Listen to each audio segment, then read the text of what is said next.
Mike Hesson को बड़े closely Babar Azam की पावर हिटिंग पे काम करते हुए देखा गया है और सिनेरियो बेस्ड मैच में बाबर आजम ने सुना है कि चौके छक्के भी बड़े मारे हैं। अब आप मुझे यह बताएं कि आपकी क्या एक्सपेक्टेशन है बाबर आजम को लेके T20 वर्ल्ड कप 2026 में? क्या वो अपनी किस्मत को तब्दील कर पाएंगे? क्या वो कुछ कर पाएंगे जो उनके फैंस तवक्को कर रहे हैं, या फिर वही सिलसिला जो है वो जारी रहेगा जो पिछले 2-3 साल से हो रहा है कि एक थोड़े से चले थोड़े से ना चले और मिक्स ही सिस्टम चलता रहेगा? अब आपकी इसके ऊपर क्या टेक है? बहरहाल माइक हेसन जिन्होंने एक वक्त में यह कहा था 2025 के स्टार्ट में कि रिजवान और बाबर को जब टीम से ड्रॉप किया जा रहा था कि भाई इन दोनों को अपने वीक एरियाज में काम करने की जरूरत है।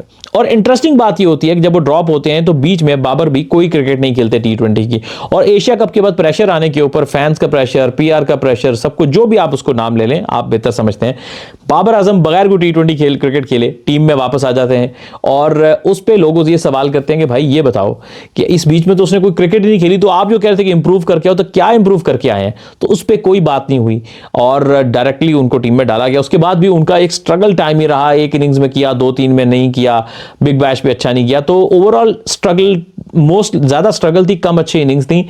तो उसके बावजूद वो अभी क्या हुआ कि वो पाकिस्तान के T20 स्क्वाड में आ गए और वर्ल्ड कप स्क्वाड में भी आ गए। T20 स्क्वाड जो था ऑस्ट्रेलिया के खिलाफ, अब उन्हीं के ऊपर अब वो पावर हिटिंग पे काम कर रहे हैं। अब एक तरफ लोगों का मानना था कि यार ये माइक हेसन साहब जबरदस्ती से बाबर को पावर हिटर बनाने की कोशिश में, उसकी जो रही सही गेम थी वो भी चलेगी, वो खामखा में जबरदस्ती क्रॉस बैटेड शॉट मार रहा है जिसकी वजह से वो बड़ी अनलाइक बाबर आजम, वो तो मैरिट पे खेलता था, वो तो ड्राइव करता है, पंच करता है, स्ट्रेट बैट के साथ मैरिट पे खेलता है।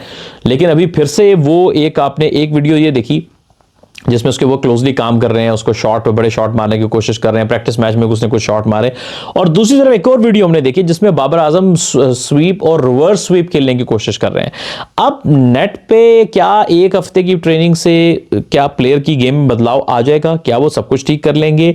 क्या ये वो अचीव कर लेंगे जो वो अचीव करना चाह रहे हैं? ये एक क्वेश्चन मार्क है। अब दूसरा सवाल ये है कि ऑस्ट्रेलिया के खिलाफ T20 सीरीज में उनको खेलना है, अब वो कहां खेलेंगे? अगर साइम और फरहान जो कि सिमेट्री चलती आ रही है वो ओपन करते हैं तो फिर आगा सलमान लास्ट टाइम 1 डाउन खेले थे, तो फिर अगर आगा भी हैं, उस्मान खान भी है, फ़खर जमान भी है और आपके शादाब खान भी हैं, नवाज भी हैं, फ़हीम भी हैं, तो बाबर कैसे प्लेइंग 11 में आएंगे? अगर वो 11 में आएंगे तो ड्रॉप कौन होगा? क्या फ़खर ड्रॉप होंगे या किसी एक ओपनर को ड्रॉप करके मेकशिफ्ट किया जाएगा? यानी इसका मकसद यह है कि पूरी बैटिंग लाइनअप इसकी आपकी डिस्टर्ब होगी या किसी ने किसी से चेंज होगी, या फखर बाहर बैठेंगे या कोई ना कोई आपको एक बड़ा वो डिसीजन लेना पड़ेगा। अब ये कि आप किसी और प्लेयर को बाहर बैठाते हैं तो ये क्या गारंटी है कि बाबर परफॉर्म करेंगे, क्योंकि वो भी एक स्ट्रगलिंग फेज से गुजर रहे हैं। तो ये वो सारे क्वेश्चन मार्क्स हैं जो कि सवालिया निशान है, जो कि ये तो अभी ऑस्ट्रेलिया के खिलाफ जो 3 T20 मैचेस हैं उसमें देखकर ही उसका कुछ अंदाजा होगा कि टीम किस डायरेक्शन की तरफ जा रही है। और दूसरा यह है कि यहां पर तो कंडीशन थोड़ी सी बैटिंग फ्रेंडली हो सकती हैं, जो कि अच्छा बैट पे गेंद आ सकता है, लाहौर में सर्दी है और यही एक्सपेक्टेशन है कि नया गेंद स्विंग जरूर होगा रात में, लेकिन उसके बाद बल्ले पे भी अच्छा आएगा।